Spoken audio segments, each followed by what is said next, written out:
이번에는 가장 최근 공정무역 운동으로 등장한 로컬 페어트레이드에 대해서 설명을 드리고자 합니다. 로컬, 그리고 페어트레이드. 그러면 로컬에서 하는 공정무역인가? 이런 생각을 하시게 될 것 같은데요. 이게 무슨 말일까? 이것의 의미는 무엇일까? 이런 생각을 할 수 있습니다. 트레이드라고 하면 영어 단어로 우리나라에서 번역할 때 무역으로 번역이 돼서 페어트레이드 하면 공정무역이라는 단어로 우리나라에서는 사용이 되는데요.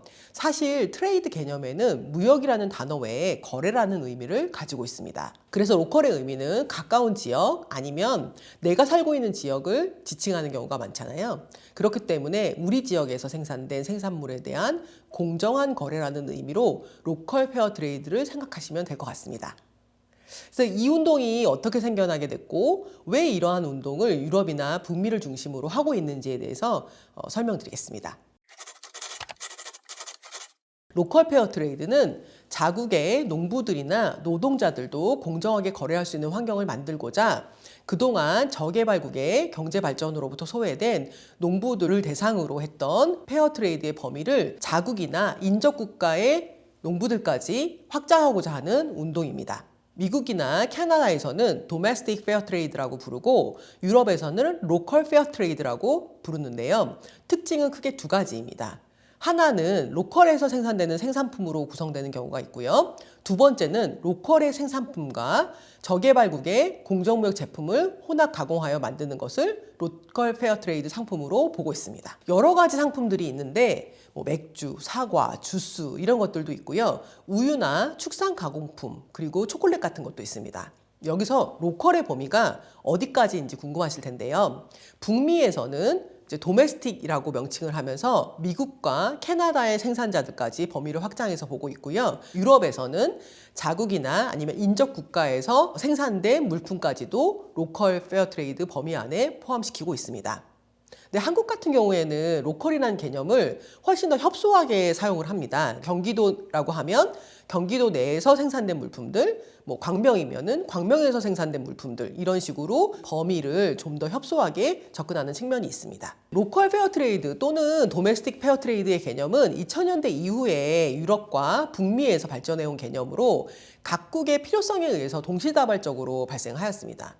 기존의 이제 공정무역 단체들뿐만 아니라 로컬 푸드라든가 아니면 자국의 생산자를 보호하는 다양한 유기농업 단체들, 농민 단체들이 사회적 이슈와 이제 결합을 하면서 로컬 페어 트레이드의 원칙과 기준을 마련해 왔습니다. 그래서 국내 또는 인접 국가에 위치한 공급망 이해관계자들 간의 파트너십의 형태로 공정 가격 책정이라든가 연간 계획 수립, 그다음에 농민들의 민주적인 조직 운영, 그리고 공동체 발전 기금, 환경 및 사회적 기준에 기반한 농민 조직화나 기술 역량 강화 이런 것들을 고려하고 있습니다. 그렇다고 기존의 공정무역 원칙처럼 농민 집단 조직화에 대한 요구가 필요 조건은 아닙니다. 로컬 페어 트레이드에 대해서 조금씩 연구가 진행되고 있는데요. 기존에 국제적으로 공정무역 인증을 해왔던 기관들이 참여하기도 하고요. 그 다음에 국가별로 존재하고 있는 국가 내의 공정무역 인증 기관들도 참여하고 있습니다.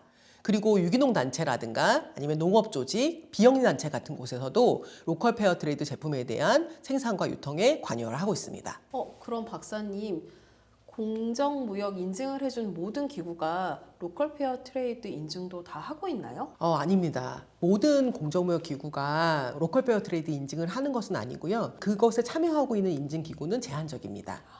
WFTO 같은 경우가 2017년에 유럽과 북미의 선진국 생산자들도 WFTO 인증에 참여할 수 있도록 하는 기준을 만들었고요. 페어 폴 라이프 같은 경우에는 와인이나 우유, 식물, 과일, 채소 등을 인증하는 것을 포함하기 시작했습니다. 나투어랜드 같은 경우에는 유기농에서 시작하여 나투어랜드 페어라고 하는 공정 거래까지 포함하면서 로컬 페어 트레이드로 확산하고 있습니다. 미국에 있는 페어트레이드 서티파이드 같은 경우에도 로컬 페어트레이드에 참여하고 있습니다. 그리고 인증은 아니지만 브랜드를 개발해서 지역에서 생산된 농산물들도 공정하게 거래한다고 하는 개념을 가지고 활동하는 곳들도 있습니다.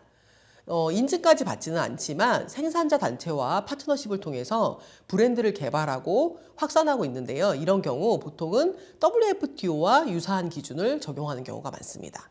로컬 페어 트레이드 운동은 특히 유럽에서 확산되고 있는데요. 그 중에서 가장 활발한 곳이 프랑스입니다. 프랑스 같은 경우에는 아예 로컬 페어 트레이드 자체를 법제화하는 과정을 통해서 이것을 확산해 왔습니다. 2005년부터 공정무역에 대한 법적 정의를 하기 시작했고 2014년에 사회연대경제법 안에 공정거래 범위에 프랑스 생산자를 포함해서 법제화를 했습니다. 그리고 2021년에 기후 및 회복력에 관한 법률을 제정하면서 생태 농업과 생물 다양성의 보호는 페어트레이드의 필수 요소가 되어서 공정무역을 하는 모든 기업들은 이 요건을 충족하도록 의무화되었습니다. 박사님, 그런데 왜 프랑스만 이렇게 법제화가 됐나요? 프랑스에서는 프랑스 공정무역협의회뿐만 아니라 공정무역 단체들, 그다음에 유기농업 단체들, 농민들이 같이 모여서 프랑스에 있는 농부들의 공정거래까지 확산하자라고 하는 운동을 추동해 왔습니다. 그래서 이 단체들이 연합해서 공정무역 헌장을 발표하고 사회연대경제법의 개정을 주도해 나갑니다. 기후법이 제정된 이후에 공정무역에 관해서 기존의 6가지 내용 외에 한 가지가 더 추가됩니다. 7번째로는 농업 생태 환경과 생물 다양성을 존중하는 생산 방법의 촉진을 추구합니다. 프랑스의 로컬 페어 트레이드 제품은 다 유기농으로 생산되고 있다고 보시면 됩니다. 프랑스 공정무역협의회는 1997년에 설립되었는데요. 프랑스 공정무역협의회 발표 자료를 보면 30여 개의 조직들이 참여하고 있고 2021년 기준으로 2조 7천억 원 정도의 시장 규모를 형성하고 있고요. 로컬 페어 트레이드 규모만 9,500억 정도를 형성하고 있다고 발표했습니다. 최정희 선생님, 네. 어마어마하죠? 이게 로컬 페어 트레이드가 되면서 이렇게 많이 확장이 된 거예요? 그렇다기보다는 프랑스 자체의 공정무역 시장 규모가 한국과는 비교가 안 될 정도로 큰데 그 와중에 사실 로컬 페어 트레이드 법이 제정되고 하면서 굉장히 시장이 더 커지는 부분들이 있는 것 같습니다. 제도화되는 것이 굉장히 의미가 있더라고요.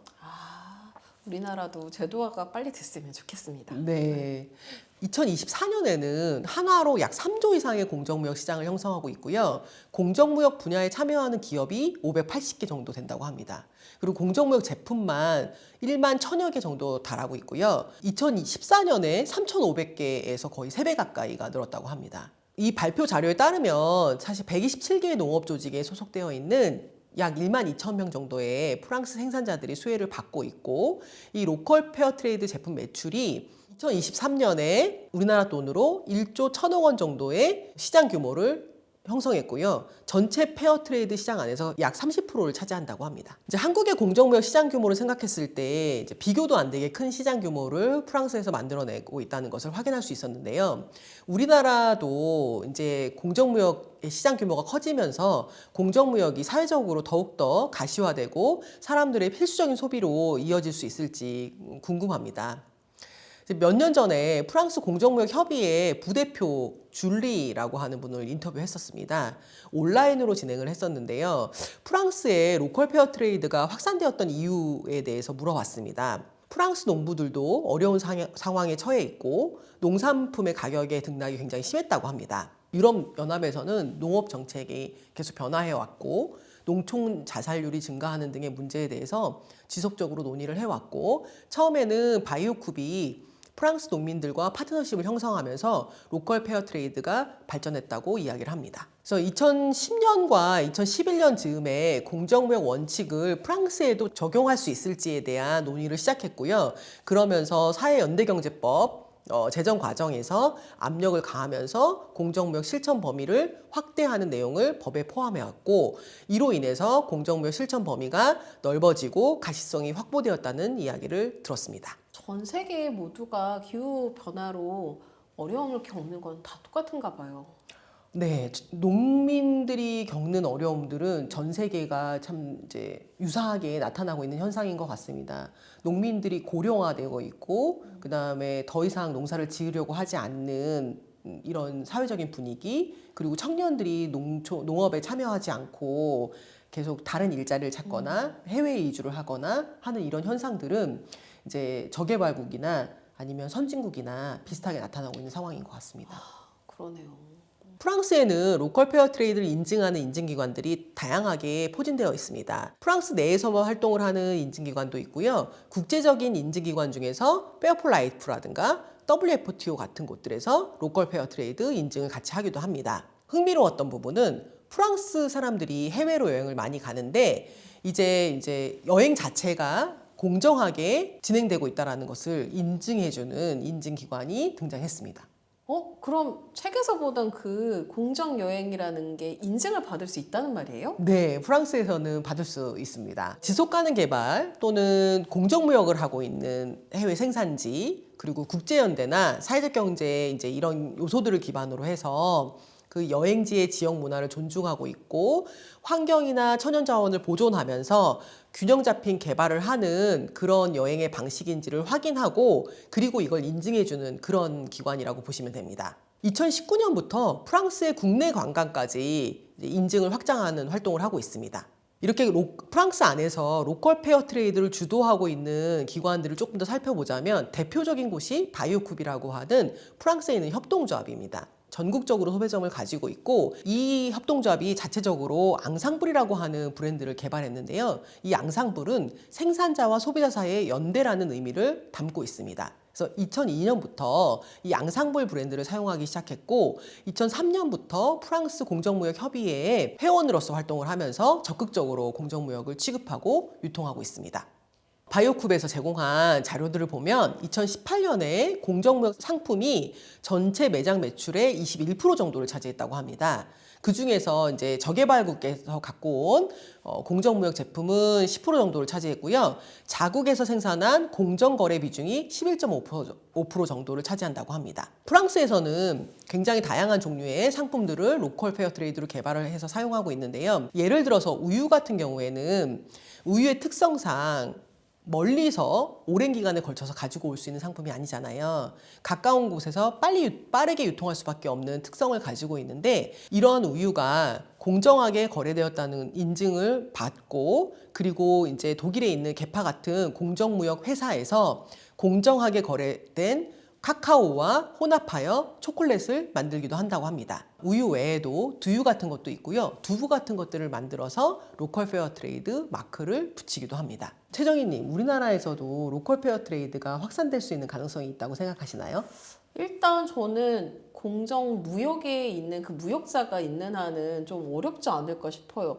저희 안 그래도 질문하셨던 시민분이 아니 한국 안에서도 되게 필요한데 자꾸 무역 이야기만 하면 어떻게 공정이 더 중요한 거 아니야? 지속 가능한 거래가 더 중요한 거 아니야? 라는 이야기들을 많이 하시더라고요. 네, 맞습니다. 사실 이제 우리나라의 페어 트레이드가 번역될 때 무역이라는 단어를 사용하게 되면서 무역이라는 것은 국가 간의 거래를 의미하는 거잖아요. 그래서 범위를 좀 더 축소해서 사고하게 되는 그런 경향성이 있어가지고 어떻게 이 언어를 다르게 쓸 것인가라는 고민을 하고 있습니다. 연구자들이나 아니면 관계기관들이 협의를 통해서 새로운 언어들을 만들어 가야 된다는 생각이 들고 있고요. 그래서 뭐 지역 공정거래 좋은데요? 좋은 이름이 나왔으면 좋겠는데요. 한번 생각해 보시고 의견을 주시면 좋을 것 같습니다. 같이 고민해 보자고요. 네. 이렇게 국내에서 생산되고 유통되는 제품에 대한 공정한 거래가 만들어지는 것이 굉장히 중요한데도 불구하고 한국에서 이러한 공정거래가 확산되지 않는 부분들이 있습니다. 그 이유가 뭔지 아시나요? 글쎄요, 공정 거래 값싼 걸 너무 많이 찾는 거 아닐까요?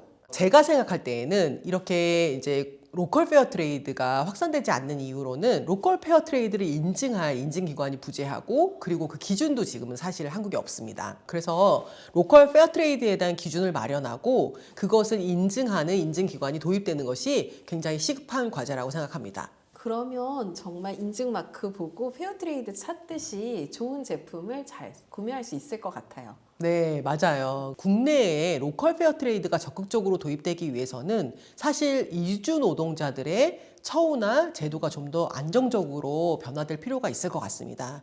최근에 이제 여러 책들이나 기사를 통해서 이주 노동자들이 불법화되거나 어려운 상황에서 일을 하는 것이 계속 이슈화되고 있는데요. 한국에서 많은 농민들이 이주 노동자들을 고용할 때 제도적인 한계로 인해서 이주 노동자들을 비과시화하게 되거나 아니면 떳떳하게 드러낼 수 없는 그런 상황들이 벌어지고 있습니다. 그래서 이런 문제들이 함께 해결되어야지만 국내에서 로컬 페어 트레이드 도입이 안정적으로 확산될 수 있을 거라고 생각을 합니다. 로컬 페어 트레이드를 제도화하기 위해서는 인증기관을 설립하는 것도 필요하고요. 법제화하는 것도 하나의 방법이 될 수 있습니다. 유기농 인증 기관에서 공정 기준을 도입해 공정한 유기농 인증을 개발하는 방식도 생각해 볼 수 있습니다. 낫두어랜드페어나 페어폴라이프 같은 인증 기관들이 그런 역할을 합니다. 사회적 기업 인증 시에 공정 기준을 수립해서 이를 통과한 사회적 기업에서 생산하는 제품을 로컬 페어 트레이드 제품으로 인정하는 것도 가능합니다. 특히나 농업이나 제조업에 종사하는 사회적 기업들 같은 경우에는 이제 원료의 수급부터 공정하게 생산된 원료를 사용하는 것인지를 확인하고 이를 이제 도입했을 때 이제 공정한 사회적 기업 인증까지 이제 추가해서 받는 방법이 있을 수 있을 것 같고요. 우리나라에서 생협들이 이제 대표적으로 자국 농부들하고 거래를 하면서 친환경 유기농을 확장하는 역할을 해왔잖아요. 그래서 사실 이런 생협들의 접근이 로컬 페어 트레이드 기준에 부합하는지 확인하고 그리고 생협들이 생산하는 물품에 대한 로컬 페어 트레이드 인증을 부여한다던가 하는 방법도 가능할 것 같습니다. 어서 도입됐으면 좋겠습니다. 네. 그리고 공정무역이나 협동조합, 사회적 기업들이 모여있는 연합회 자체에서 내부 감사 기준을 만들고 내부 감사를 통과한 생산자나 협동조합이 로컬 페어 트레이드 브랜드를 개발하는 그런 방법도 있을 것 같습니다. 이상으로 국제적으로 전개되고 있는 로컬 페어 트레이드에 대한 상황을 간략하게 설명드렸고요. 특히나 프랑스의 로컬 페어 트레이드의 제도화 과정에 대해서 좀 자세하게 설명을 드렸습니다. 앞으로 우리나라에서도 로컬 페어 트레이드가 적극적으로 도입되어서 국내에서 생산되고 제조되는 그런 생산물에도 공정한 거래 환경이 더 적극적으로 조성되기를 희망합니다. 앞으로 공정무역에 대한 관심 부탁드립니다. 관심 부탁드립니다.